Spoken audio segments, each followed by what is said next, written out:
ubwo bukristo babigisha ni ubuhe bushobora kuba butabatera kugira isoni zo kuryamana n'abakwe banyu? Ubukristo butabatera kugira isoni zo kuryamana n'abasobukwe?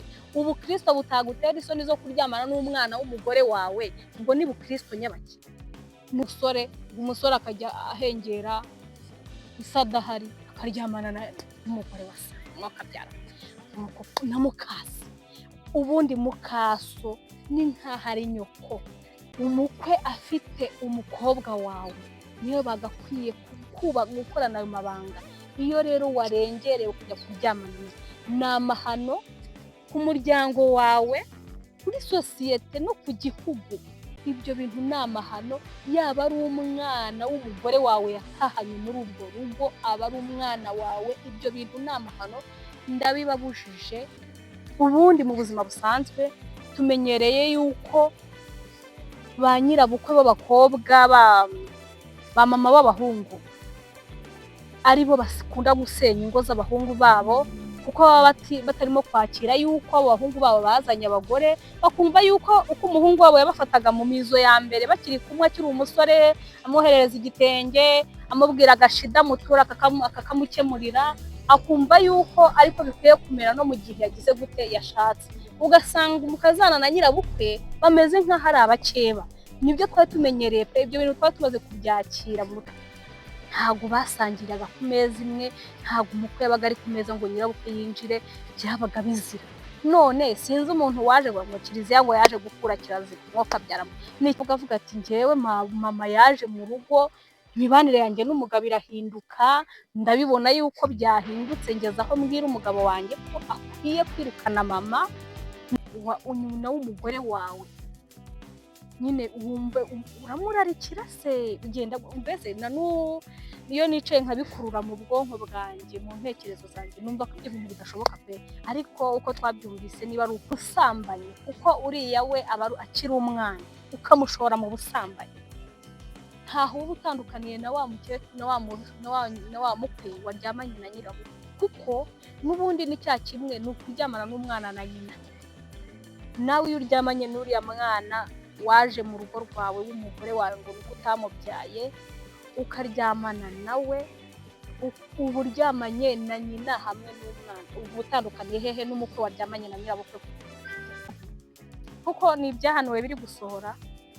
Timoteyo yarabivuze, ntabwo ati mumenye ko mu minsi y'imperuka azaba ibihe birushya, abantu bazaba bikunda, bibona, bikakaza, ari indashima, badakunda ababo. Abantu bakora ibintu by'amahano. Daniel we yarabibonye ngo ari mwihishurirwa, ararabirana kugeza ubwo marayika amubwira ati humura we bumva iki gitabo, kuko ibi bibikiwe ab'igihe kizaza. None mumbwire, ishyano Daniel yabonye akarabirana niryo riri kutugwirira cyangwa hazazirira?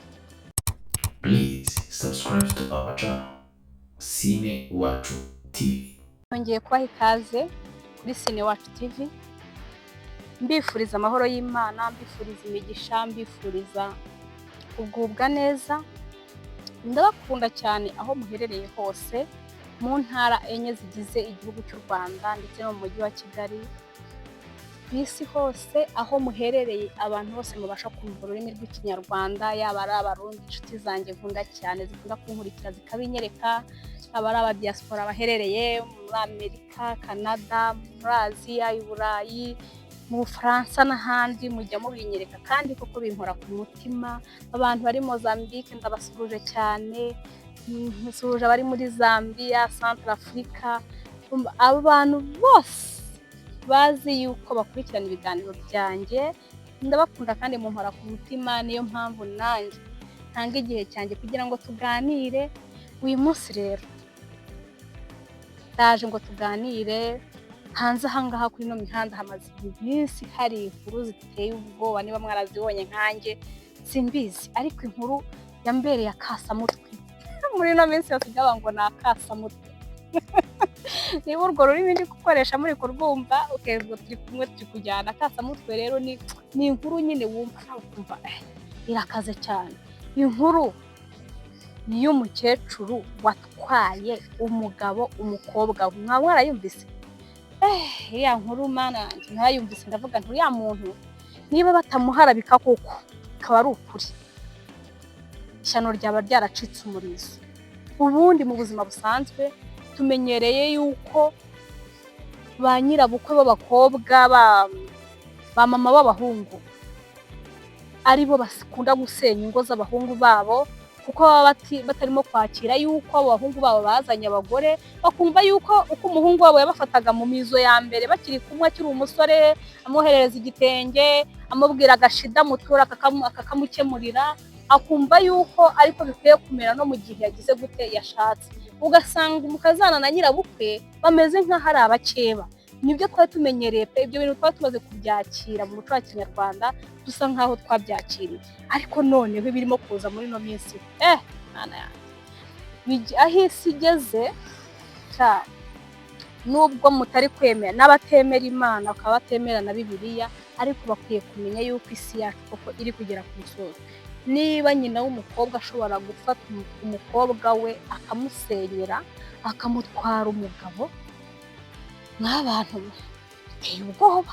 Ubundi ukuntu njyewe nzi umuco wa Kinyarwanda wacu uteye, cyaranaziraga yuko umukwe abona ko nyirabukwe ari kugira kurya ibi bisanzwe.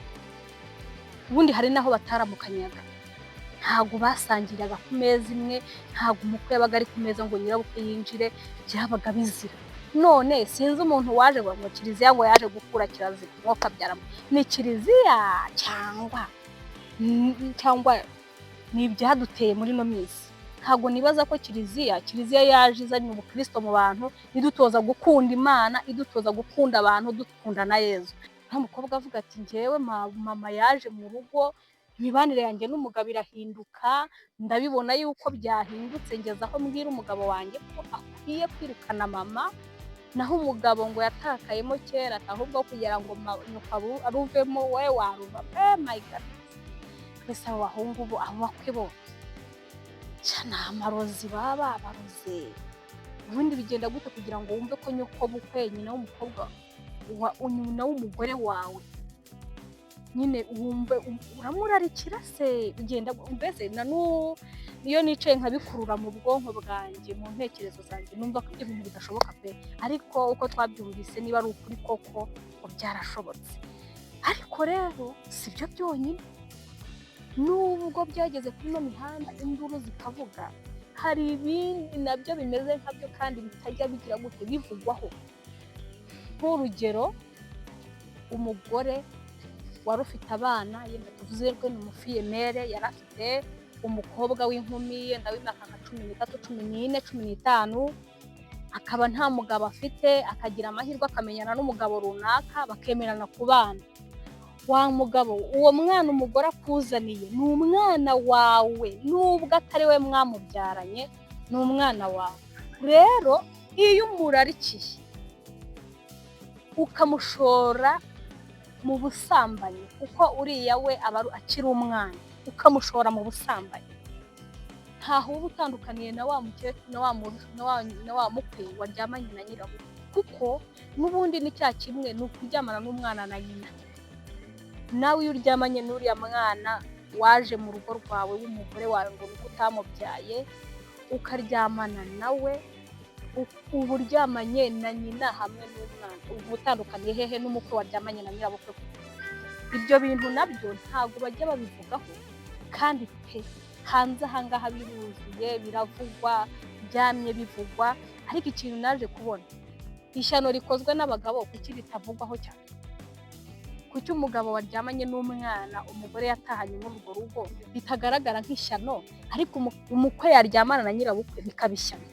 Njyewe na n'ubu ndakibaza ikintu cyakuriyeho abagabo ibyaha, kikabangwa amakosa y'abagabo ntago ari amakosa, kikabangwa ibyaha by'abagabo ntago ari ibyaha. Sinzi ikintu kiza kigatagatifuza ibyaha by'abagabo, ariko iby'abagore byagera ahagaragara bikaba ishyano. Kuri iki gihe umugabo waciye inyuma umugore si icyaha, niyo bamufashe, hari n'abagabo bamugurira inzoga bakamubwira bati bose uri umuntu w'umugabo. Urugero nka Baritazari, ishyano yakoze akaryamana n'abagore bagera mu 100, hari mwarabibonye. ntabwo byigeze biba ibintu by'ibitangaza ngo ubone ko ishyano ryaguye, ariko umugore wafashwe yaciye inyuma umugabo we harashya. Ese ni ukubera iki? Abagore ni ukubera iki dukora akantu kagahita kagaragara cyane? Ntabwo twemerewe gukosa. Ukuntu umukwe aryamana na nyirabukwe byagenze gute? Ntabwo ndi kubyibaza. Abantu bibumva ibyo bintu bakumva ubusobanuro bwabyo, batwandikire muri komanteri batubwire ukuntu byagenze. Ubona nyokobukwe ukumva uramukunze, ukumva uramurarikiye, cyangwa se ni ibintu muba muri kwikura by'imihamuro? Niba umukwe atarasangiraga na nyirabukwe, niba umukwe atarahoberanaga n'umukwe na nyirabukwe, niba umukwe ari umuntu wubashywe kuri nyirabukwe, ubu bikaba byararenze ihaniro, bikaba byararenze umurongo, bajyana mu kabari bakicara, umwe agasoma ku icupa agahereza undi, umuheha bakawusangira hose. Ibyo ko muri iki gihe ibiheha bayiciye mu Rwanda, yenda umwe akanywa ku kirahure undi akakinywaho, cyangwa umwe akicara hariya agasoma ku icupa n'undi agasoma ku rindi, baganira bakajya ku meza, bakaba bigeze aho bajya mu buriri, umwe akambara ubusa undi akambara ubusa. Njye ndi kwibaza iyo foto y'umukwe na nyirabukwe bari muri kiriya gikorwa, nkumva ni hatari pe, nkumva n'akataraza kagiye kuza mw'abantu, kuko ni ibyahanuwe biri gusohora. Timoteyo yarabivuze, aravuga ati mumenye ko mu minsi y'imperuka azaba ibihe birushya, abantu bazaba bikunda, bibona, bikakaza, ari indashima, badakunda ababo, abantu bakora ibintu by'amahano. Daniel we yarabibonye ngo ari mwihishurirwa, ararabirana kugeza ubwo marayika avuga ati humura we bumva iki gitabo, kuko ibi bibikiwe ab'igihe kizaza. None mumbwire, ishyano Daniel yabonye akarabirana niryo riri kutugwirira cyangwa hazazirira aho umukwe aryamana na nyirabukwe? Ikibazo mbona nuko abagore tudakwiye gukora ibyaha, kuko ibyaha byacu bigera hanze bigasakuza, bikaba bibi, bikaba ibyaha, bikaba nyine ibintu byari bikwiye kubaho. Ariko abagabo bo barakomorewe ngo ubu ngubu hari umugore ushobora kuba aryamana na sebukwe agahindukira akaryamana n'umugabo we, ariko bishobora no kuba byamenyekana byagera kuri public bikaba bitaba ikibazo. Biterwa n'iki? Ubwo si amahano aba yabaye? Sinibaza ukuntu ku ruhande rumwe ikintu cyaba kikaba amahano, ku rundi ruhande cyaba ntikiba amahano. Byatewe n'iki? Ni kwa guhonyorwa, se nacyo nabivuga, ni bwa burenganzira bw'umugore bukiri hasi, ku buryo umugore hari ibyo yemerewe. Hari igihe cyabayeho umugore ateshwa agaciro, bavuga ngo ntabwo akwiye kurya n'ihene, ariko ubu ngubu byaje gutahurwa ko n'ihene zaribwa. None ntabwo byaba ari nka bya bindi ihene itaribwaga n'umugore ngo yameraga ubwanwa, ubu bakaba basigaye bayirya ntibamere ubwanwa. None nabo bakaba barimo barisobanukirwa ko barasanze ba sebukwe bararyamanaga n'abakazana babo, nabo bakaba bavuga ati reka natwe duhindure turyamane n'abakwe babo. Ni bwa buringanire koko bugeze kuri urwo rwego? Ubundi bimeze bite? Ntabwo ndi kubisobanukirwa pe.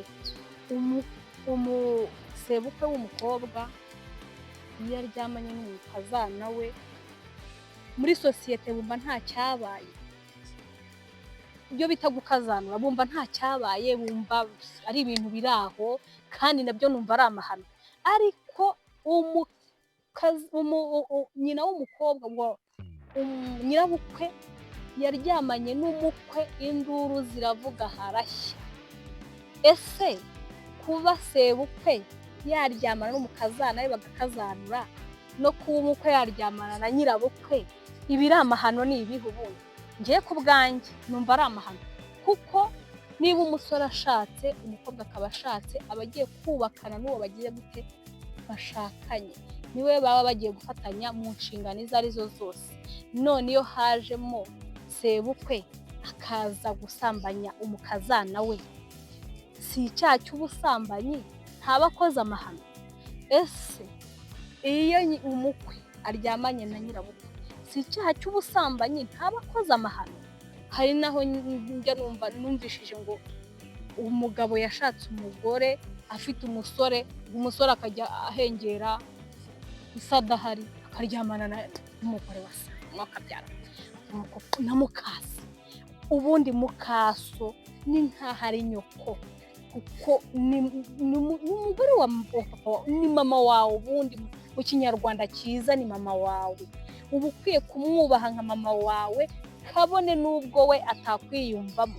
Ariko niba ugeze ku rwego wumva yuko umugore wa papa wawe mukaso ukwiye kuryamana nawe, ni amahano muri kuzana mu isi, kandi ntabwo tuzatinda kubona ingaruka zabyo. Ibi bintu biri kuba ni ukuri bituzanira akaga, ntabwo byemewe. Ubundi niba Imana yararemye ikarema umugore ikarema n'umugabo, ukaba warabyaye umwana akaba afite hari abakobwa benshi akwiye gushaka, agatinyuka akaryamana n'umugore wa se, niba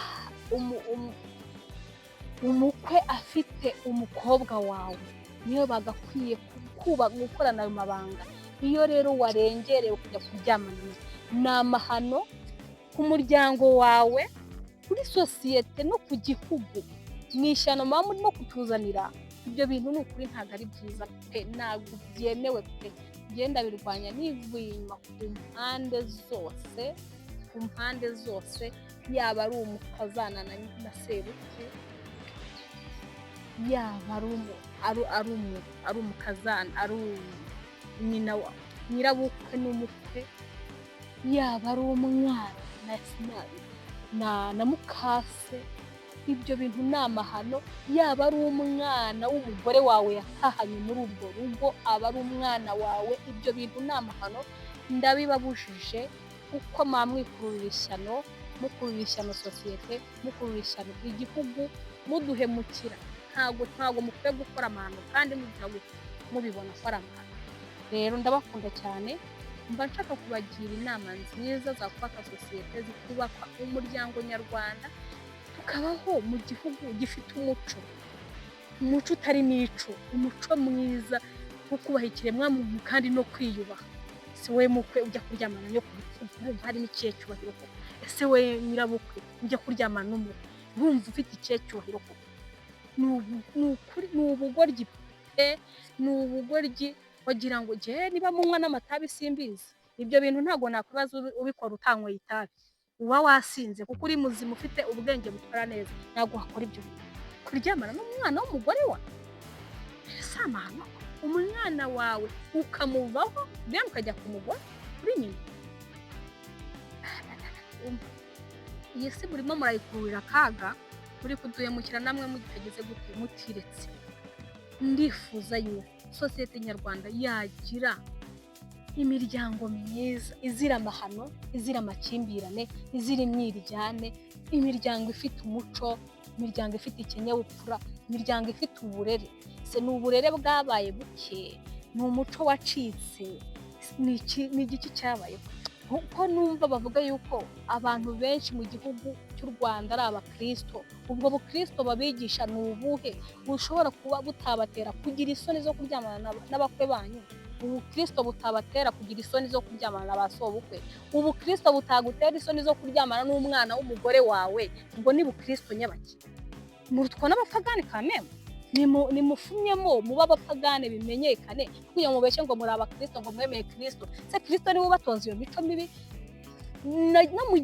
No mu gihe abamisiyoneri batari bakagera mu Rwanda ngo bigishe kubaha Imana no kuyitinya, batuzanira ibitabo by'iyobokamana, habagaho umuco wa kinyarwanda, kandi uwo muco wari wubatse abantu.